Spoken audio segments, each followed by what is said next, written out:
Sistemi i drejtësisë në vend vijon të përballet me disa sfida. Sipas kryetarit të dhomës së avokatisë Shkodër, Anton Kosteri, një prej tyre është mosbesimi që qytetarët kanë ndaj drejtësisë. Një nga problematikat thelbësore që një qytetar has kur ka kontakt me sistemin e drejtësisë, me gjykatën, me prokurorinë apo me avokatinë, është lind që në perceptimin që ka individi dhe shoqëria në përgjithësi se nuk do marrë drejtësi.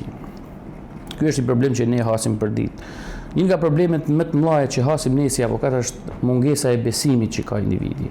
Një tjetër problem është numri i lartë i dosjeve të prapambetura. Sipas Kosterit, vonesat në vendimmarrje dhe burimet e kufizuara kanë ndikuar në krijimin e këtij stoku. Stoku i madh i çështjeve, mungesa e burimeve njerëzore në të gjitha nivelet, si në polici, si në policinë gjyqësore, si në prokurori, po ashtu edhe në sistemin gjyqësor ka një mangësi përsëri shumë të madhe të burimeve njerëzore, çka dëmton procesin e ul shumë marrjen e shërbimit cilësor. Përmirësimi i funksionimit të sistemit dhe shqyrtimi më i shpejtë i çështjeve shihen si të rëndësishme për të ulur numrin e dosjeve të prapambetura dhe për të rritur besimin e qytetarëve tek drejtësia.